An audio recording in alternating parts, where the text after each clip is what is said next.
Alright, I'm going to get the cover off of this and cut my toothbrush out. We're going to do some cleaning. Let's get all this grime and stuff. You get all that stuff in between here.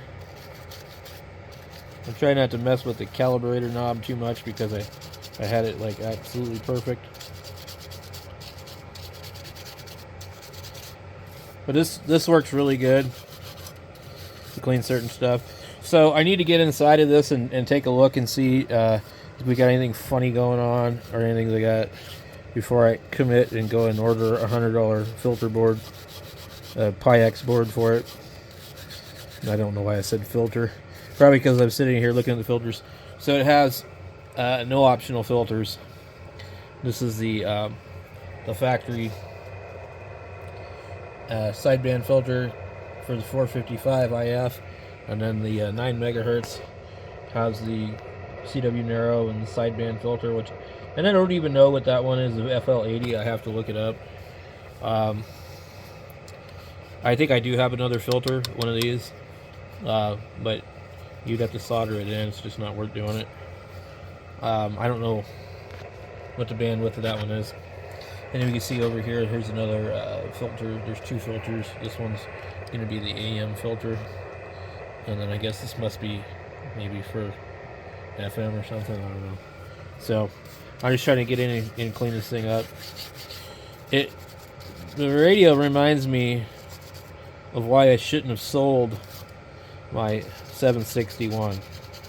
So the 751 is a great radio, but what it's lacking is a built-in antenna tuner and a built-in power supply. Now this does have the ability to have an optional power supply, but there is no way to install a built-in antenna tuner in this radio. And I guess that's fine. I don't really need that. These switches were kind of stuck, so I sprayed them, and they work now. But it did not work before. And so I cleaned the face of the radio a little bit.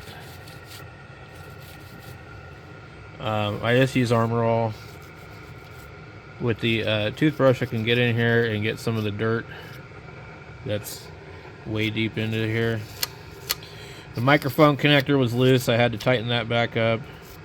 There's lots of nasty dirt on the knobs. A lot of times what I'll do is I'll remove all the knobs and then I'll take them and soak them in the sink in dish soap, get them clean. A radio like this, you know, I mean, I don't know, you know, when the last time it was ever even cleaned, if it ever was, you know. Most people don't clean their radio with a toothbrush. But I do if they're dirty enough and they're not, you know, new to me. I generally give my radios a little wipe down here and there, and I try not to get them too dirty.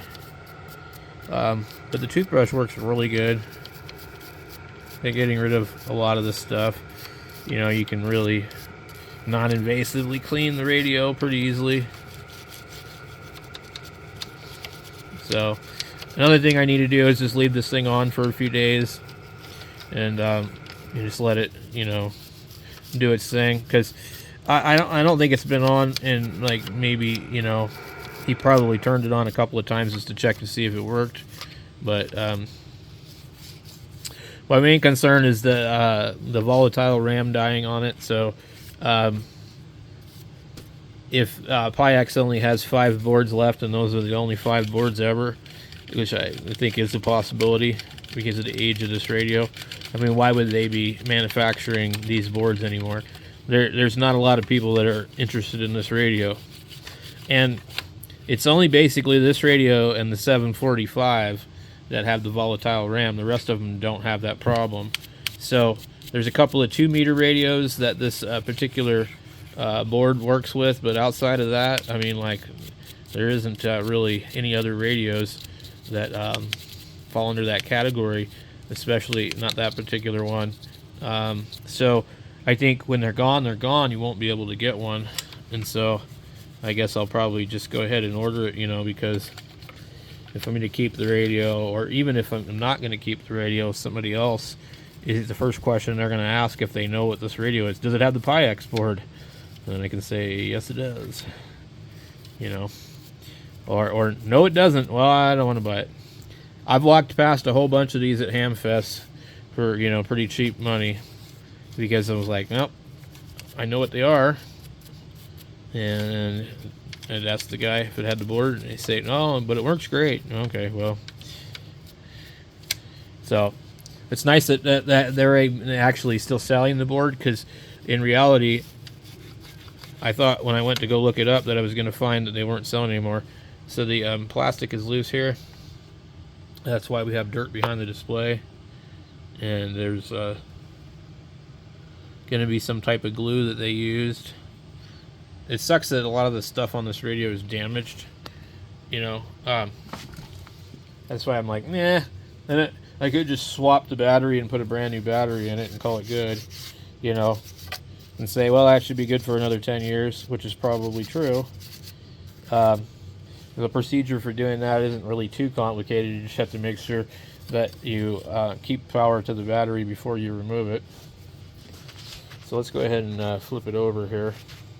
So you can see we have more really, really bad screws. This particular radio was real well noted for the bad screws because they used brass screws. And so because of that, they were a certain size that was somewhat in between, like this size and a full size. So a lot of times what you got to do is you just use the smaller screwdriver and you just put extreme pressure on it before you turn it. And that stops it from getting stripped any further. And it's just the easiest way I've found.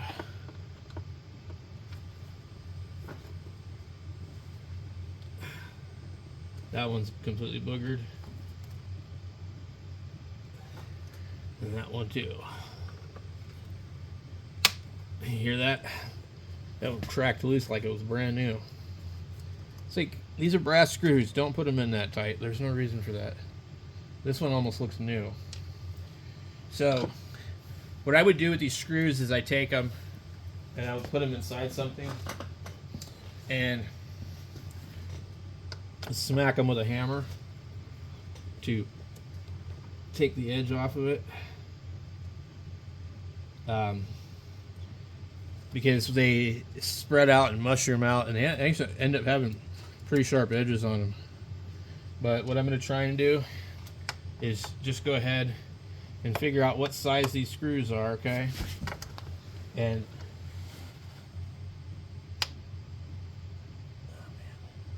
that one's not going to come out with this. It's not this size, but I just want to replace them all.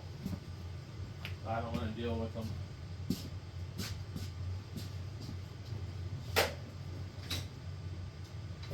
Let's see, what do I have screwdriver wise?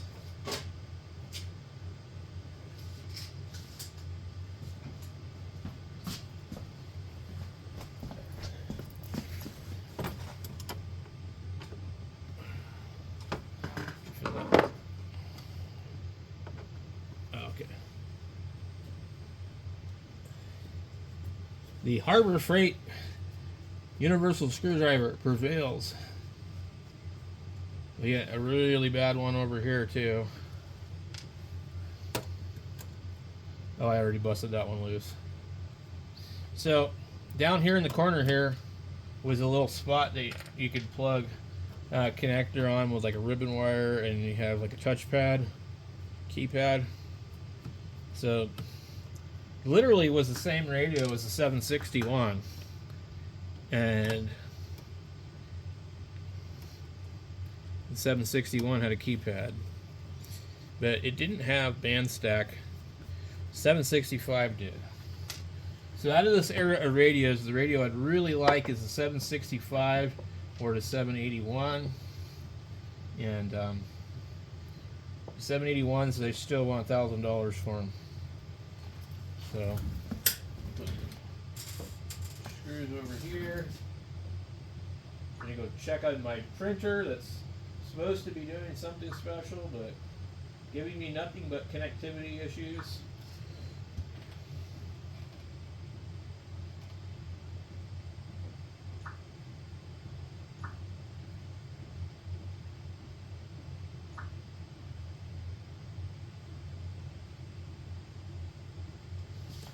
Let's see here.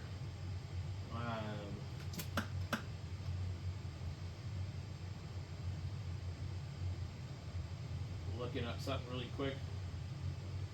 Let me see. Gotta make sure I got all the screws.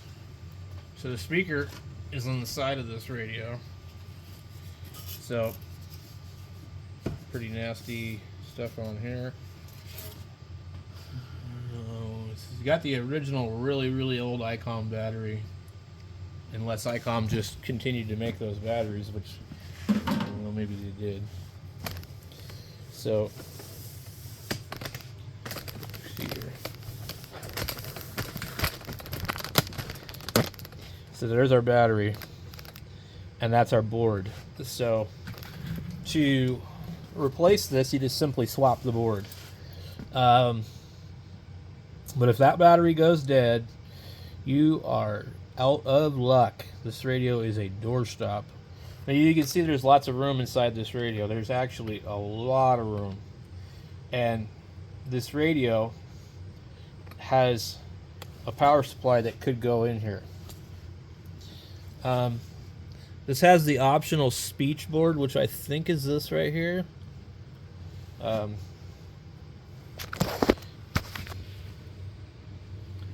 does it say? These guys put the PyX speech board in here, but they did not put the PyX memory board in here. Isn't that interesting?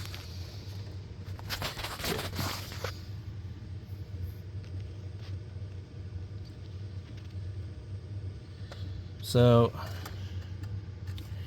another really nasty trick that some of these places do, you see they sanded the top of the chips. They don't want anybody to know what the hell that chip is that they're using. No idea why. So deep down inside this cover is the trimmers for this that can give this radio lots of problems. For sure. I definitely forgot about how much room is in here, so I totally could put a switching power supply in here if I really wanted to. This is kind of one of the radios that, like, the price was too good to pass up, but I probably should have just passed it up because it's actually going to cost me money that I don't need to be spending right now. I've got actually other responsibilities. But I've got really bad ADD, ADHD, and I'm like, ooh, gotta do this, gotta do that. So, yeah, if we piggyback another battery on here, we'd probably be okay too. Another thing I want to try and do is see if I can get in here with the meter and just test the voltage on this battery to see where it's at. I don't believe the radio actually charges the battery in any way, shape, or form. So, but maybe it does, I don't know. Anyway, see, find my voltmeter.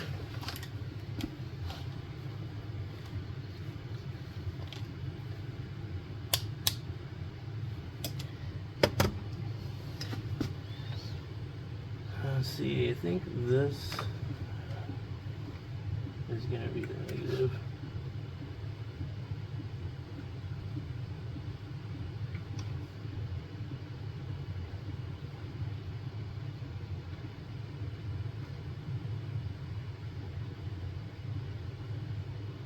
Set 3.2 volts DC. Now, just out of curiosity, I know you guys can't see this. Let me zoom back out. Okay. I've turned off the radio. And let's see. It still has 3.24 volts.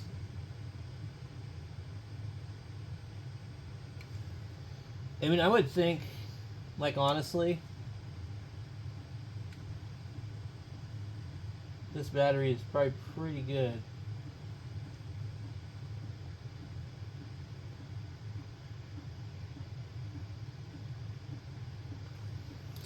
I mean, it doesn't seem like it's an issue. Now, let me turn it back on and see. We're going to change 3.243 and turn it off again.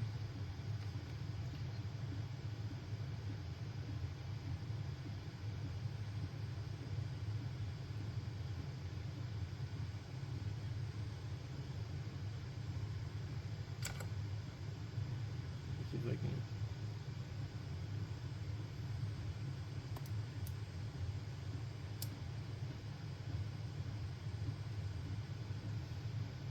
Yeah, I don't know. It's possible it does keep it charged.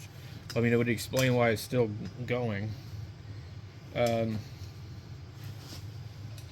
I mean, if it was like at 2 point, something or 1.99, I'd say it would probably be a reason to be concerned. So I'm just gonna have to decide what I need to do, and I think maybe if I can make a phone call to PyX and find out what's the availability. Are these the very last 5 boards? What's the story here? I mean, it is a really good radio, but it's not without its quirks and problems, and I don't really know that. I mean, I really did enjoy the one that I had when I very first got it, and I enjoyed this thing quite a bit tonight using it. I'm just trying to think if it's really something that I want to invest money into. So as far as I can tell, it will probably continue to operate like this for quite some time, but maybe not. So I guess I got to decide whether I should just go ahead and buy the board. So the board is $78. It's the size of like 4 postage stamps. They want $16 shipping, which I think is a little ridiculous. So $78 plus tax plus $16 to ship it. $16. Why does it cost $16 to ship this? If I was to order something off of eBay and the seller charged me $16 to ship this, everybody and their mom would be crying about that. So unless they're sending it in a giant medium flat rate box, I don't see how it costs that much to ship that. It doesn't say shipping and handling where, well, you're being charged for the handling. No, it just says shipping, and in the very worst way, the Postal Service at that. So your choices here are, basically PyX or PyX or PyX.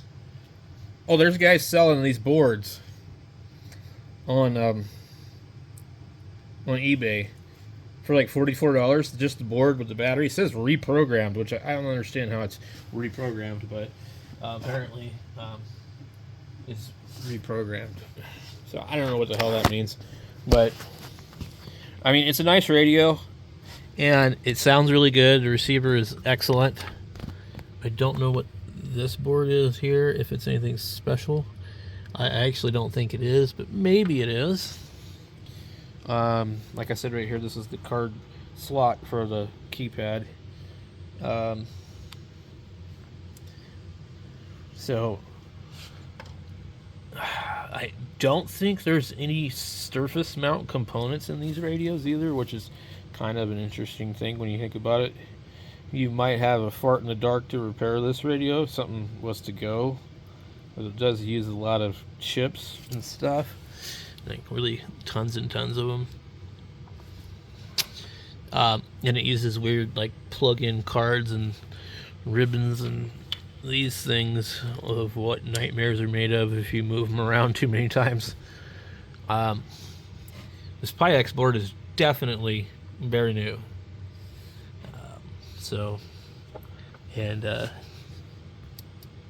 don't know if you guys have heard it. Where'd it go?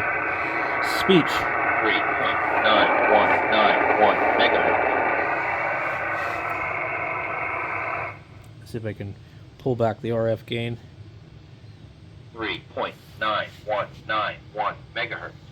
So the guy's brother was supposedly blind, and he had loaned him this radio, and I don't know if he put the board in it for him, or he just had it put in or whatever.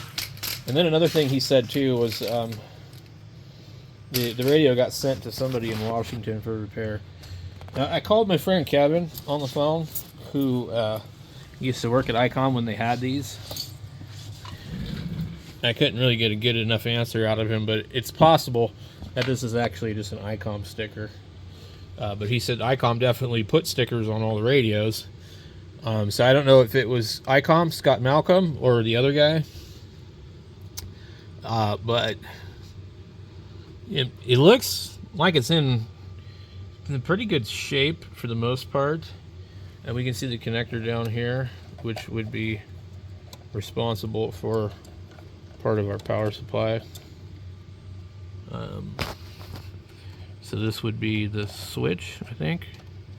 And then here's another thing, I don't know what it goes to. There was a few add-ons for these radios. There's a large board in here, like a low pass filter board, I think, or band pass filter board, whatever. Low pass filter unit is in there, I think that's what they call it. But so we have actually a fuse inside of the radio itself back here. You can see it. It's really small gauge wire, which is kind of strange, but yeah. And toroids and stuff. But the wires would go through here for the internal power supply if you had one installed. And I think if I remember correctly, it's just like big huge square thing with like funky crazy fins on it, because inside the 761 is like out to here, and all one part of it's a tuner, and then the power supply is right there. So this radio is on par with the 761. It's the same stuff, except for the 761 doesn't have volatile RAM, and it does have a TCXO for the frequency and all that, so it has those benefits. Anyway, there's some screw holes here for the power supply, I believe. But this is back, when they made radios really, really well.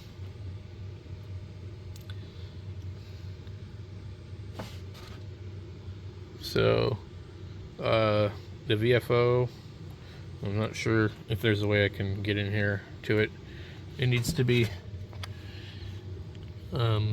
lubricated, I guess. And the only way to really do that on this one is probably pull the ring off of it. And I'm not in the mood to deal with that right now, but it's also the original 751 had a different knob that didn't look this nice. This is actually a pretty nice knob. Doesn't appear to really have any wobble to it, really. So everything looks to be in pretty good shape. So I guess we'll put the covers back on it, and we'll just go ahead and use it for a while.